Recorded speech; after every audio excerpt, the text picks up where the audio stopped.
बिस्मिल्लाहिर्रहमानिर्रहीम, बिस्मिल्लाहिर्रहमानिर्रहीम। हम पढ़ रहे थे न्यूटन्स लॉ ऑफ मोशन। हम पढ़ रहे थे क्या जी?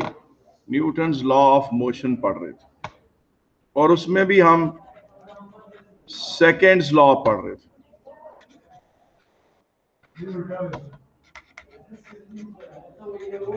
हाँ जी, मैं करता हूँ।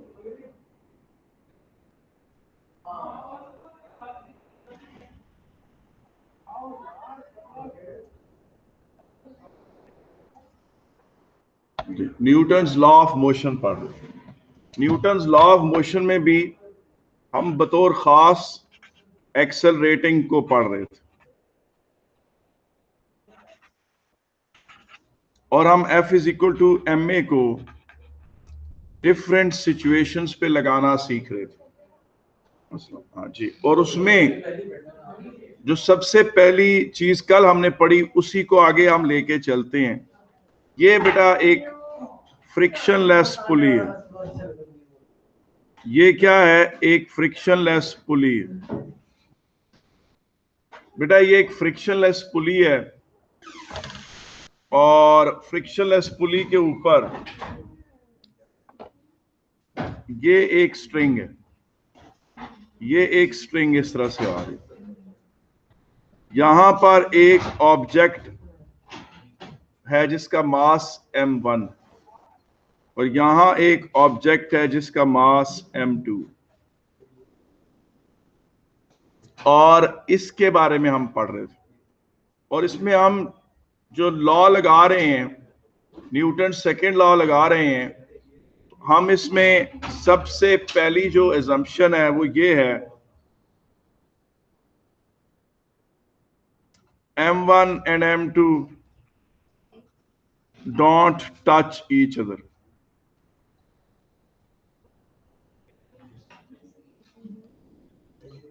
String slips over pulley without friction. String slips over pulley without friction.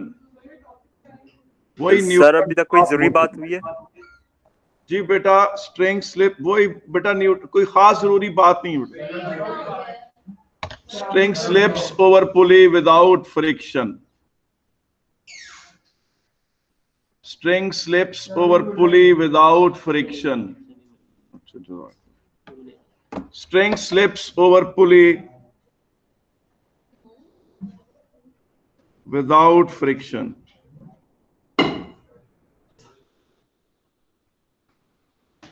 और ये स्ट्रिंग जो है इनएक्सटेंसिबल स्ट्रिंग है जी। जी, जो कल के लेक्चर से कनेक्टेड है, इनएक्सटेंसिबल स्ट्रिंग है जी। आप लोगों को इनएक्सटेंसिबल स्ट्रिंग है, मतलब कि ऐसे मूव करते हुए रब नहीं होते। ऐसा नहीं है कि m1 नीचे आ रहा है, m2 ऊपर जा रहा है, तो आपस में एक दूसरे से फ्रिक्शन ऑन में, ऐसा नहीं है। ठीक है कि नहीं? और उसके बाद बेटा ये याद रखें कि जब भी इस तरह पुलिस के एग्जाम्पल होते हैं, नीचे बकेट विद फॉर्म पड़ी होती है। ये है बकेट विद फॉर्म, ये बकेट विद फॉर्म है बेटा। अच्छा, अब आप लोग ये चीज देखो कि इस पे लगने वाले फोर्सेस क्या क्या। बेटा, इस पर लगने वाले फोर्सेस कौन कौन से हैं? अच्छा बेटा, मेरी बात सुने। राइट की तरफ कर दे जी।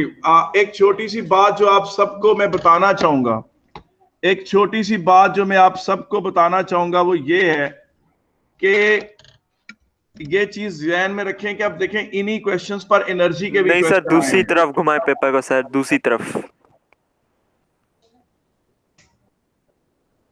सर, थोड़ा और दूसरी तरफ घुमाए। अब ठीक है। तो जनाब बात ये बेटा कि इसको डिस्कस करते हैं। इसमें आप ये चीज देखो कि हम एज्यूम करते हैं, बेटा जब भी फर्ज करो किसी वजह से स्ट्रिंग टूट जाए तो M1 और M2 अगर फर्श पे गिरेंगे तो बकेट विद फोम का फायदा क्या होगा कि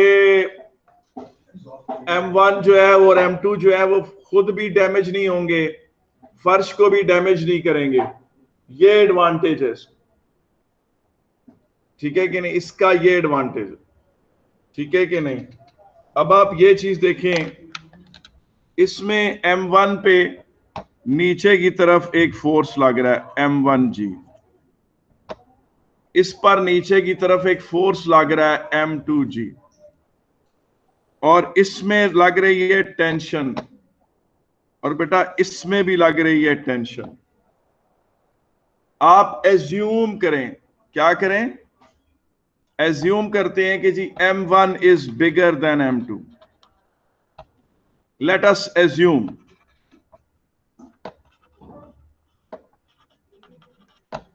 let us assume that M1 is bigger than M2।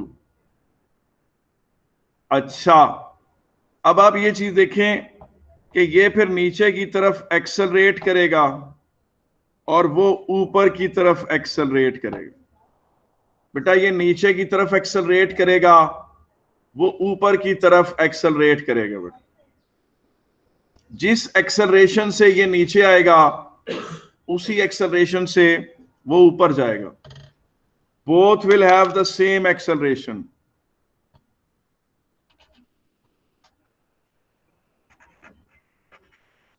Both will move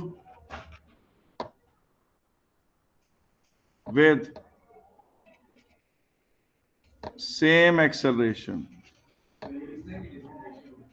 जी जी, डिफरेंट विद डिफरेंट डायरेक्शन, आपने सही कहा।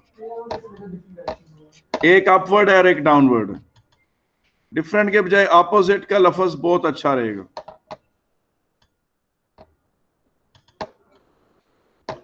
Both will move with same acceleration in opposite direction. अब आप मुझे बताएं कि अगर ये नीचे एक्सेलरेट कर रहा है तो क्या मैं ये नहीं कह सकता कि M1G is bigger than tension, और अगर ये ऊपर की तरफ एक्सेलरेट कर रहा है तो मैं क्या नहीं कह नहीं सकता कि टेंशन M2G से बड़ी है, और मैं ये नहीं कह सकता कि tension in the string will always adjust itself somewhere in the middle of the two weights. जी नहीं, tension will always adjust itself, या और होगी सेम। नहीं, अगर ये नीचे जा रहा है तो M1G इस T से बड़ा है, और नहीं अगर ये नीचे जा रहा है तो वो ऊपर जा रहा है।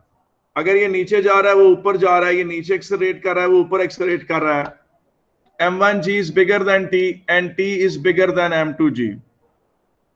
बेटा अगर ये नीचे एक्सेलरेट कर रहा है M1G is bigger than T, और जो ऊपर एक्सेलरेट कर रहा है तो T is bigger than M2G।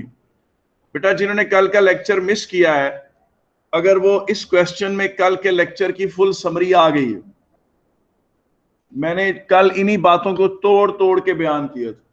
अभी मैंने एक क्वेश्चन आपके सामने ऐसा रखा है जिसमें ये दोनों आ गए हैं, जिसमें क्या आ गए हैं, दोनों आ गए। अब आप देखें, apply Newton second law of motion. Anselm का मतलब है applying Newton second law of motion. ये मेरी अपनी एब्रीविएशन है मगर कोई बात नहीं, चलती है। Applying Newton second law of motion on M1, तो जनाए M1 पर क्या लगेगी, बता सकते हैं आप लोग मुझे कि नहीं? F is equals to ma और F is equals to T M1G minus T। Ji, M1G minus T। जी मैं सुन रहा हूं। फिर वो डिफरेंट मामले हो जाते वो। हाँ, applying Newton second law of motion on M1, ये मैंने खुद से अपनी बनाई है एब्रीविएशन, और कोई मसला नहीं, आप पेपर में भी लिख सकते हैं, कोई इतना बड़ा मसला नहीं है। हमने कोई बहुत बड़ा फिजिक्स का रूल वायलेट नहीं करती, और बल्कि कोई पता नहीं, आप इस्तेमाल करना शुरू करें बाकी भी शुरू हो जाएंगे इस्तेमाल करना। Applying Newton second law of motion on M2। जी M2 पर क्या होगी? नहीं, ये जरूरी नहीं, मैं तो टीचर हूं ना, टीचर का काम होता है डिटेल से बातें करना, टीचर की मजबूरी ही होती है। जी वो तो आप ये देखिए, आपके पास आ गया, ये कॉमा लिख के लगा ले। M2 एक F Newton second law of motion इस पे लगाया और एक इस पे लगाया। जी जी एक सेम आएगा। अगर आप इनको, इन दोनों इक्वेशंस को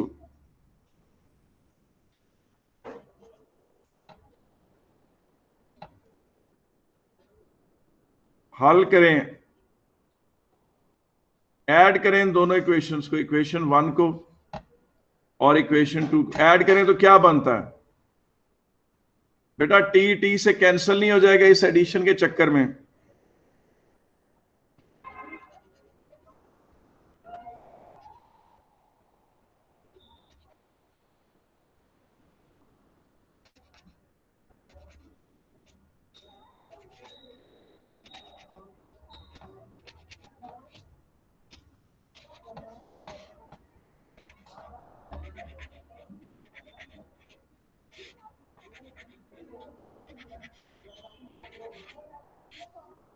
ये जनाब इस तरह से एक्सेलरेशन ऑफ द सिस्टम आ जाएगी।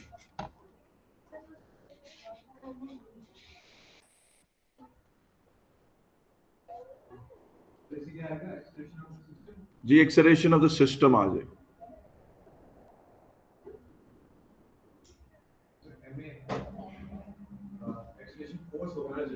जी बिल्कुल।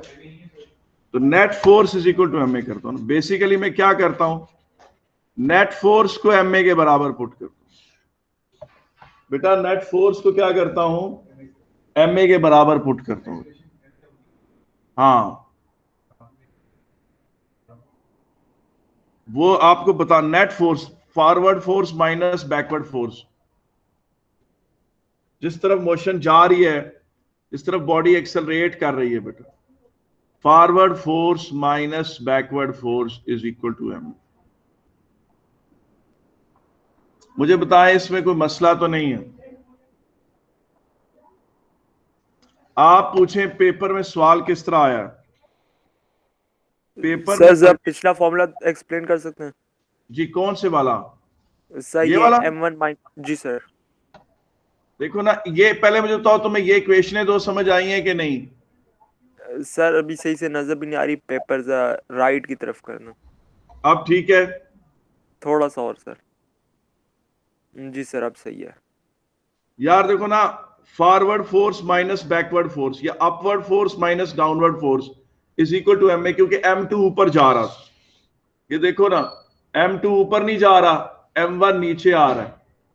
M2 ऊपर जा रहा है, M1 नीचे आ रहा है, तो उसकी वजह से ऐसा है। ठीक है जी सर। जी। और उसके बाद इधर देखो कि इसमें downward force minus upward force equal to M A करेंगे, तो ये तो दो इक्वेशन है ना, net force equal to M A, net force equal to M A. जी सर। बेटा net force equal to M A और ये भी net force equal to M A. इसमें कोई मसला है तो मुझे बताएं। जी साथ ठीक है?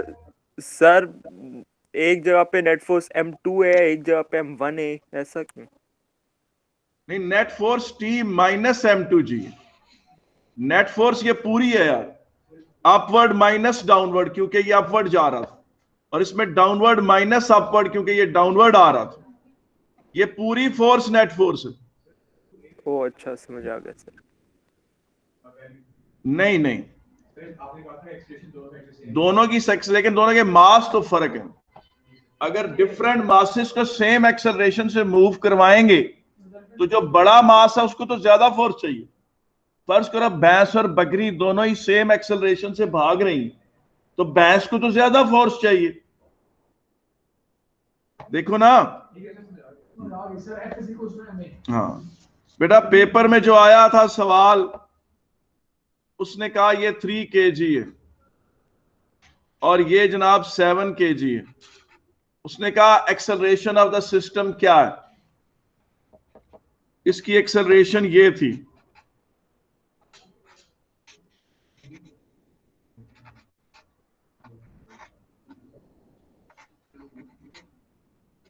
ये मल्टीपल चॉइस में क्वेश्चन आया था। और आपको मैं एक बात बताऊं कि बेटा जो टिपिकल स्कोर मैं बच्चों का देख रहा हूं ना पेपरों में, पेपर 1 में C और पेपर 2 में A, और मिलाकर ओवरऑल B लेके बैठे होते हैं ज्यादातर, जो ज्यादातर पढ़ने वाले बच्चे हैं या जो कहते हैं कि हम पढ़ाकू बच्चे, अच्छे बच्चे हैं। ये पेपर 1 का CA में बदलना बड़ा जरूरी है। और ये किस तरह बदला जाता है? जब आप थॉरो पढ़ाई करें। मैंने देखा है पेपर 1 में ज्यादा रगड़ा लगता है बच्चों को। अब आप देखें कि इतना लंबा क्वेश्चन है। सर अगर आप पेपर को जरा एक बार फिर से राइट पे मूव कर सकते हैं? वो पूरा कैमरे में नहीं आ रहा, थोड़ा सा और सर। ये लो, अब ठीक है? जी सर।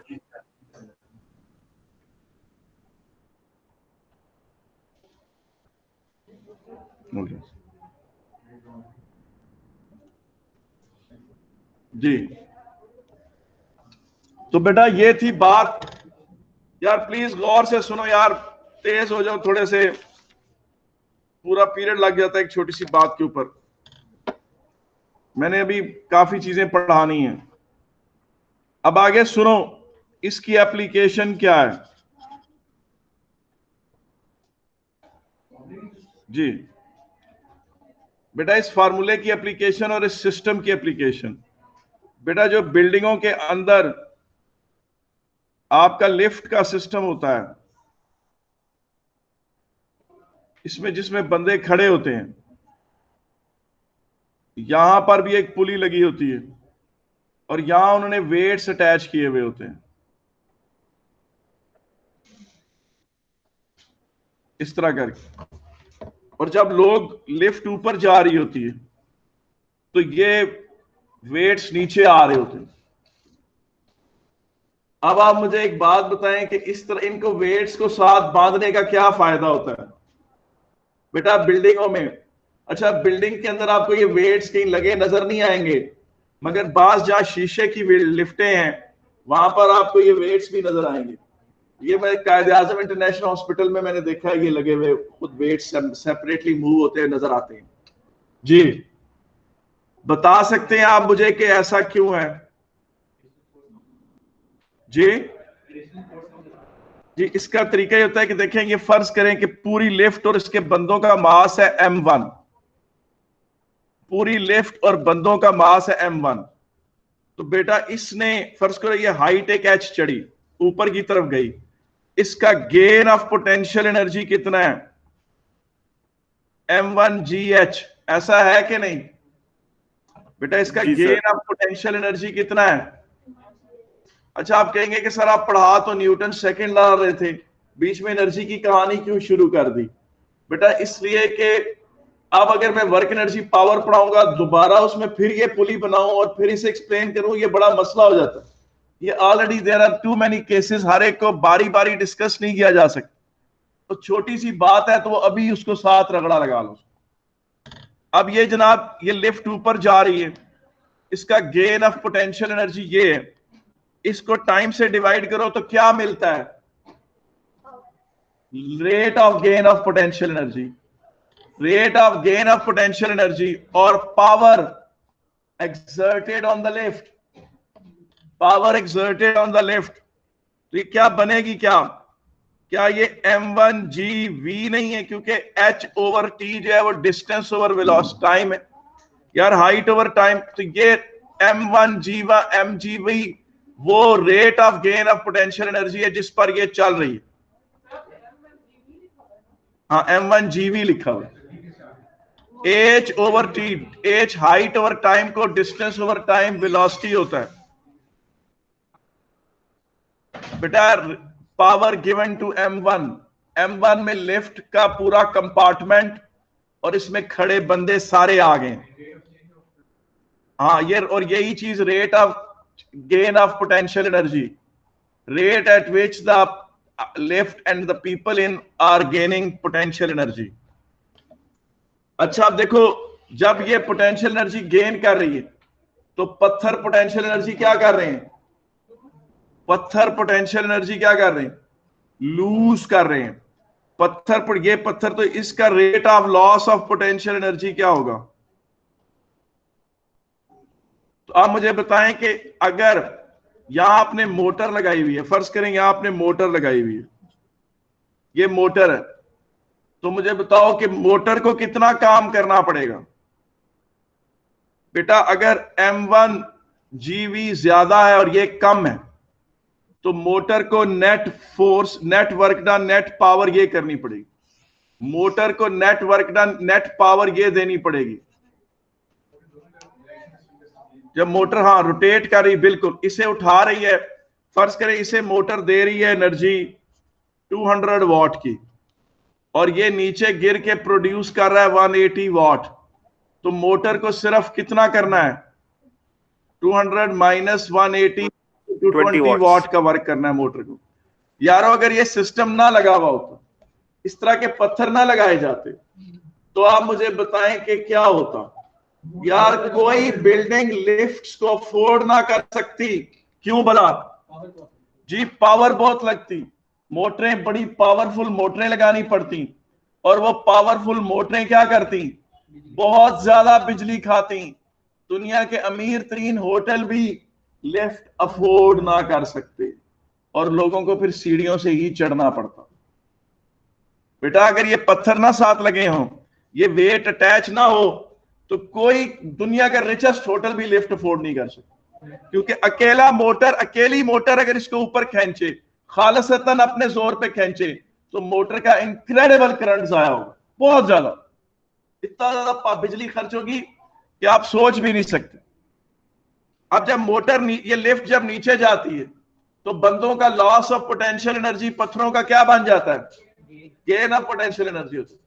इस तरह इजी यूटिलाइजेशन ऑफ मतलब एनर्जी का अच्छा इकोनॉमिकल यूज करके ये सिस्टम डेवलप किए जाते हैं। जी तो मैं यही कह रहा हूं ना कि लिफ्ट का वेट ज्यादा होगा, इसका कम होगा, तो ऊपर अगर जा रहा है और ये नीचे आ रहा है तो मोटर को कुछ ना कुछ तो काम करना है ना।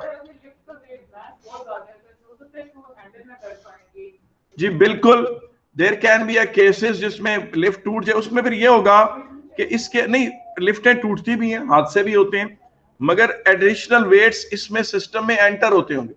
इस तरह का सिस्टम होगा कि इधर कोई वेट होगा जो इस तरह पुली के साथ लॉक हुआ होगा, पुली के नीचे, और आप उस वेट को एकदम वो इस पर आ जाएगा और इसका वेट बढ़ाया कम ज्यादा जा सकता होगा।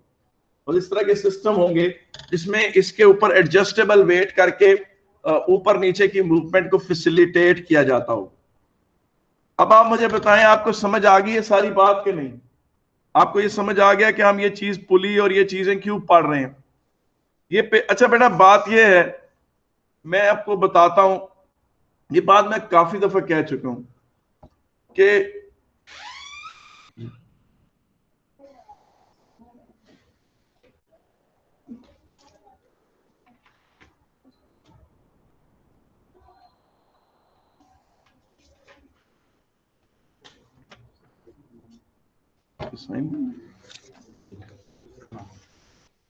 आपको अपने पास सही पे करना है।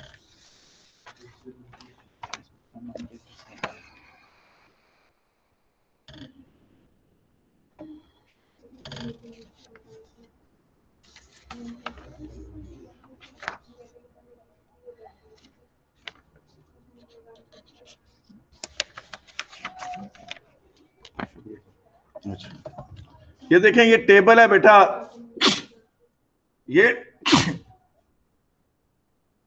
अल्हम्दुलिल्लाह। अब ये चीज देखें, इस पे कोई ऑब्जेक्ट है, इसका मास M1 है और यहां से कोई पुली लगी हुई है इसके ऊपर, ये मास M2, ये टेबल है। फर्ज करें ये स्मूथ सरफेस,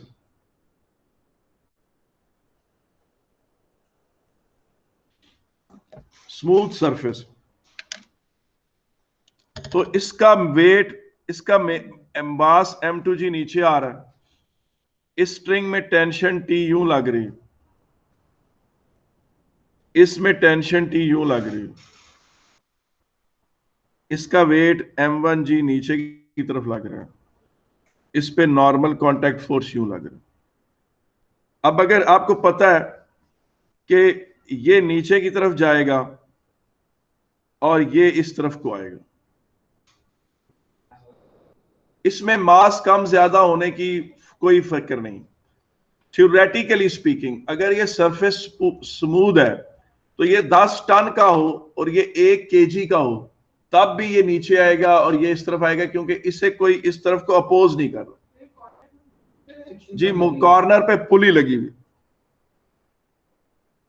कॉर्नर पे पुली लगी हुई। फिर पॉसिबिलिटी है कि ये रुक जाए।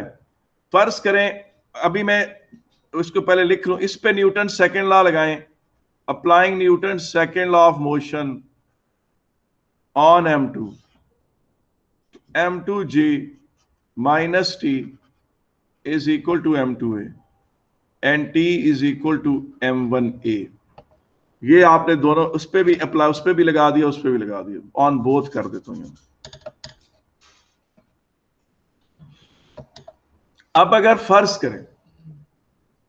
फर्ज करें कि यहां एक फ्रिक्शन होती, अगर फर्ज करें कि यहां पर एक फ्रिक्शनल फोर्स लग रहा होता, फिर क्या होना था जी? अगर यहां एक फ्रिक्शनल फोर्स लग रहा होता तो फिर क्या होना था बेटा? व्हाट विल हैपन जी? सर फिर m1a डिक्रीज हो जाता। फिर डिपेंड करता है, फिर इस बात पर डिपेंड करता है कि क्या m2g बिगर देन f है या नहीं। देखिए ना, अगर इधर कोई फ्रिक्शनल फोर्स लग जाए बेटा, अगर फर्ज करो ये टेबल स्मूथ ना और रफ हो और यहां एक फ्रिक्शनल फोर्स इस तरफ को लगा हुआ हो, तो फिर ये क्या ये नीचे मूव करेगा, ये इस तरफ को मूव करेगा? ये इस बात पर डिपेंड करता है कि ये वाला फोर्स जो कि ड्राइविंग फोर्स है इस वक्त, जो लीडर बना हुआ है, क्या वो इस फोर्स से बड़ा है? अगर ना, नहीं उससे नहीं, सिर्फ एफ से। अगर m2g सिर्फ f से बड़ा है तो मोशन शुरू हो जाएगी। वो मैंने कहा अगर हो, पहले तो मैंने स्मूथ का केस डिस्कस किया, मैंने कहा अगर रफ होती और अगर ये यहां होता, स्मूथ ना होती, तो फिर क्या होना था? फिर मोशन तभी पॉसिबल होती जब ये फोर्स इस फोर्स से बड़ा हो। जी मैं जी सुन रहा हूं। ये वाला देखो, अगर ये स्मूथ है, देखो उसको, और ये दोनों फोर्सेस तो एक दूसरे को बैलेंस कर रहे हैं, तो इसलिए ना ये ऊपर जा रहा है, ये नीचे जा रहा है। मगर इसको इस तरफ को एक ऐसा फोर्स लग रहा है जिसे, अगर तो ये टेबल स्मूथ है तो इसे कोई अपोज नहीं कर रहा, तो ये अकेला फोर्स है जो इसको इस तरफ को ले जाएगा। और वो आपने जो फार्मूला पढ़ा हुआ F = ma, वो लगेगा, F की जगह T आ जाएगा और मास की जगह m1, और फिर इस तरह से।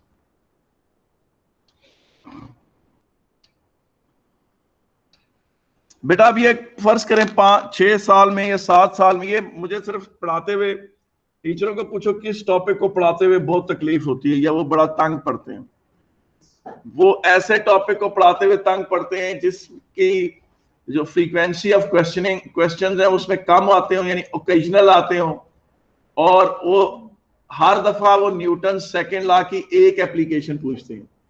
और अगर न्यूटन सेकंड लॉ की ऑनेस्टली सारी एप्लीकेशनें पढ़ाई जाएं तो वो 15-20 बनती, लेकिन एक आध वो पूछ लेते हैं, उसका एक नंबर होता है, और उस एक नंबर को अर्न करने के लिए आउट ऑफ 140 मुझे ये सारे केसेस पढ़ाने पड़ेंगे। तो टीचर इस तरह की चीज से बड़े चिढ़ते हैं। जो एक वो अमूमन आपसे कह सकता है कि मास बता दें, सॉरी एक्सेलरेशन बता दें, टेंशन बता दें, तो जब आपको इक्वेशनें लगानी आती हैं फिर आप सारा कुछ आराम से कर लेते हैं। If you know how to apply equations, you can solve them simultaneously to find the value of t and to find the value of other things। बेटा ये जो चीज हम पढ़ रहे हैं इसका ग्रैंड नेम है डायनामिक्स। इसका ग्रैंड नेम क्या है? डायनामिक्स है बेटा,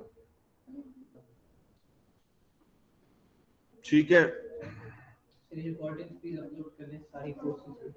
जी? हाँ रिकॉर्डिंग अपलोड कर देना, रिकॉर्डिंग अपलोड कर दे, नोट्स बना ले। ठीक है, रिकॉर्डिंग सारी अपलोड हो रही है, वही रेगुलर हो रही है। कोर्सेज की वैसे कम ही हुई है, 2-3 क्लास की नहीं है। नहीं नहीं, ये मुमकिन ही नहीं। मंडे वाली नहीं। मैं चेक कर लूंगा, आप चेक करें, वो अपलोडेड हुई नहीं। क्योंकि जब आप लोग कहते हैं, मैं जाकर उसको खूब डांटता हूँ, वो कहती है कि इनसे कहीं ढूंढने, मैंने अपलोड कर दी। वो वो उसको आपको वो कहती है, आप मुझे काफी दफा गलत डांट चुके हैं, इनके वो खुद सर्च नहीं करते और आप मुझे डांट पड़वा देते हैं। अच्छा जी, आगे चलते बेटा। अच्छा बेटा, Newton second law of motion मुकम्मल तौर पे खत्म नहीं हुआ, अभी चल रहा है सिलसिला इसके ऊपर अभी बातें हो रही। अच्छा ये देखें, कार विद ट्रेलर,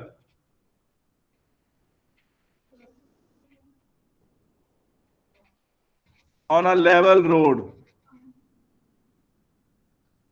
बेटा car with trailer on a level road, बेटा car with trailer on a level road. अच्छा, अब एक इसके और भी केसेस हैं इंक्लाइन प्लेन वाले, वो मैंने नहीं डिस्कस किए, जब आएंगे तो तब।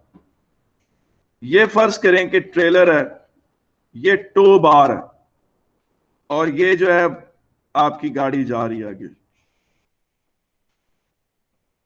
किसी को टो करके लेके जा रहे हैं।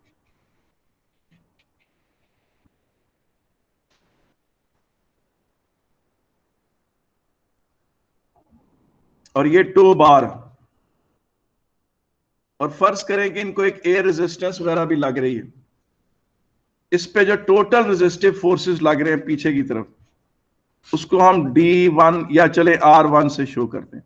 अच्छा, R नॉर्मल कांटेक्ट फोर्स के लिए भी इस्तेमाल होता है, R रेजिस्टिव फोर्सेस के लिए भी इस्तेमाल होता है। मैं ऐसा करता हूं कि इसको D से ही शो कर देता हूं, D1 रेजिस्टिव फोर्स, और इस पे जो लग रहा है वो D2 है रेजिस्टिव फोर्स, इस पे जो लग रहा है। Overall, all kind of friction which is opposing motion, which includes the air resistance, cumulative drag force, सारा कुछ जो इसके इंटरनल फ्रिक्शंस हैं वो भी। फर्ज करें कि जो ये कार है, ये फ्रंट व्हील ड्राइव है, और इसका जो सारा ये फोर्स है इंजन का, वो ये लग रहा है। इसको FE से जाहिर करता हूं। FE से मुराद है ड्रैग फोर्स बेटा, FE इंजन फोर्स, और ये D1 ड्रैग, ये इंजन फोर्स है बेटा। बेटा इधर सर पेपर को जरा लेफ्ट की तरफ मूव कर सकते हैं? जी थैंक यू सर। ये T टेंशन, ये भी T टेंशन है। मुझे बताएं, इसमें कोई मसला तो नहीं है? हाँ जी, बाजार M1 बड़ी है, M1 बड़ी है, M1 बड़ी चीज है, तो उसके ज्यादा बड़े रेजिस्टिव फोर्सेस होंगे उसके। जी वो लग रहे हैं, वो मैंने दिखाए नहीं, वो इसलिए नहीं दिखाए कि ऐसे ऐसे तो गाड़ी मूव नहीं ना कर रही, ना ऐसे ऐसे मूव कर रहा है ट्रेलर। इसका जो टोटल डाउनवर्ड फोर्स है is being balanced by the normal contact force acting in the upper direction, और इसका जो वेट है is being balanced by the normal contact force. लेकिन ना ये गाड़ी रोड पे चल रही है तो डूबते नहीं रही ना रोड पे, इसका मतलब है रोड एक अपवर्ड फोर्स भी लगा रही है जो उसके वेट को बैलेंस कर रही है। यही गाड़ी अगर पानी पे चल रही होती तो डूब जाती, क्योंकि पानी एक अपवर्ड फोर्स नहीं लगा सकता था इसके ऊपर, कम से कम एसेंशियल अपवर्ड फोर्स नहीं लगा सकता। अब खाली इसके ऊपर Newton second law of motion लगाए, खाली इसके ऊपर M1 के ऊपर, तो क्या होगा? Engine force minus T plus D1 forward minus backward is equal to the accelerating force. Forward minus backward is equal to the net force. Forward minus backward is accelerating force. ये सिर्फ, बिल्कुल तुमने आपने ठीक कहा कि ये सिर्फ गाड़ी का एनालिसिस। अब आप सिर्फ इसके ऊपर लगाएं, ट्रेलर के ऊपर लगाएं, फॉरवर्ड माइनस बैकवर्ड T। अच्छा, दोनों पे में लगाएं, मिला के लगाएं तो क्या होगा? सर पेपर को जरा राइट की तरफ कर सकते हैं? Thank you sir. बेटा क्लास में से साथ वो कह रहे कि आप फुल स्क्रीन कर लें आप। फोन को हॉरिजॉन्टल कर दो। फोन को दूसरी तरफ कर ले। Forward minus backward is equal to M A. अच्छा टोटल पर लगाएं तो क्या होगा जी? टोटल पे क्या होगा जी? टोटल में बेटा ये दो टीज नहीं आएंगे क्योंकि ये सेल्फ कैंसिल कर देंगे। Engine force minus d1 plus d2 is equal to m1 plus m2 into A.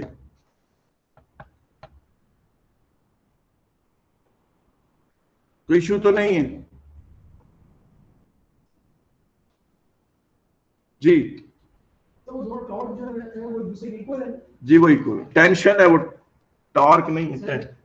Sorry हाँ टेंशन। तो तो ड्रैग है टेंशन ना। जो है ये, लेकिन वो जो गाड़ी है वो उस डायरेक्शन मूव करी तो उसमें से एक की जो टॉर्क है वो टेंशन जो है वो ज्यादा नहीं चाहिए। नहीं नहीं, ये बराबर होंगे दोनों, क्योंकि action and reaction are always equal in opposite. आपको याद है जब मैंने फोर्सेस पढ़ाए थे तो मैंने आपको बताया था कि टेंशन पेयर में जनरेट होती और इक्वल होती।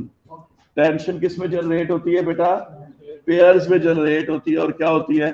इक्वल होती है। क्योंकि अगर इक्वल ना होती तो वो जो रोप है वो एक्सटेंड करती है, हाँ। स्ट्रेच करती है, कंप्रेस बिल्कुल।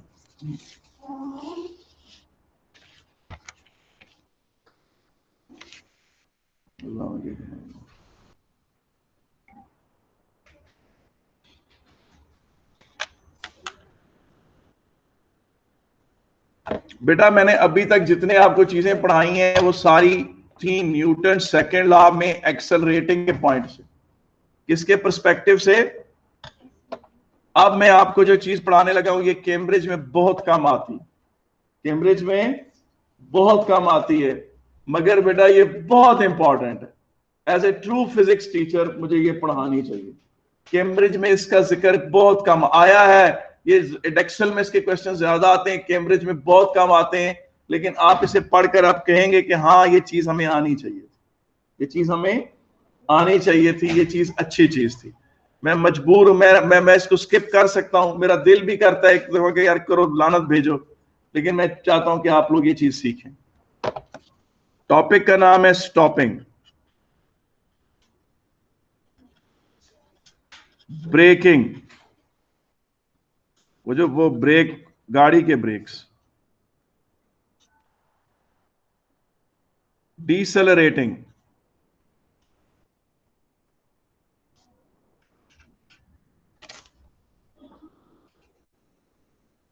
टॉपिक का नाम है स्टॉपिंग, ब्रेकिंग, डिसेलरेटिंग। मैं ज्यादा टाइम नहीं लूंगा इसके ऊपर क्योंकि जाहिर है ये पेपर में उस तरह कम आता है, ठीक है कि नहीं? अब आप ये चीज देखो, सबसे पहला पॉइंट ये है कि ये एक बॉडी मूव कर रही है, ये इसकी इनिशियल स्पीड, इस पर एक अपोजिंग फोर्स लगा, उसकी वजह से ये डिसेलरेट करते करते रुक गई, फाइनल स्पीड इसकी 0 हो गई, डिसेलरेट करते करते रुक गई, और ये जो चीज है ये है स्टॉपिंग टाइम डिस्टेंस।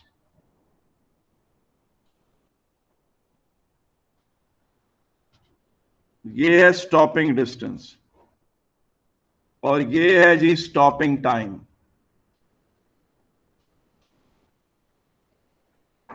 कितनी देर में रुकी, कितना फासला तय करके रुकी। स्टॉपिंग डिस्टेंस को चलो ऐसे ही जाहिर करते हैं, ठीक है। और जो इसमें डिसेलरेशन प्रोड्यूस हुई है उसको मैग्नीट्यूड ऑफ डिसेलरेशन कह देते हैं, कि उसमें कितनी डिसेलरेशन हुई। ये लफ्ज मैं बार बार बोलूंगा। अगर आपने किसी चीज को जल्दी रोकना है, थोड़े फासले में रोकना है, तो आपको फोर्स ज्यादा लगाना पड़ेगा। हाँ, आप ये चीज देखो, इसमें जो क्वेश्चंस हैं, पॉइंट्स हैं, वो ये हैं कि v is equal to u plus AT, final speed 0,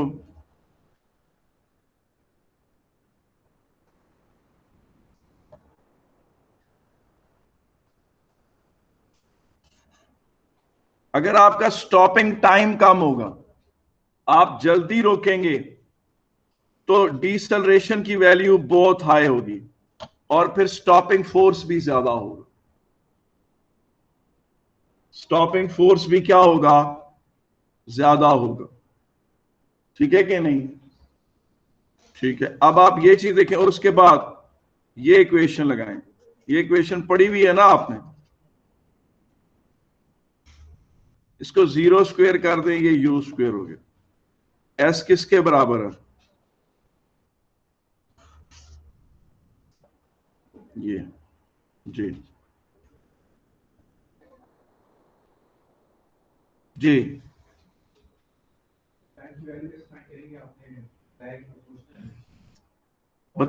ये फार्मूला यही है ना, इसमें ये रुकने के सारे मामलात हैं। ठीक है, और इसमें बेटा एक और फार्मूला भी लगता है, वो पूछें क्या? वो है लॉस ऑफ काइनेटिक एनर्जी।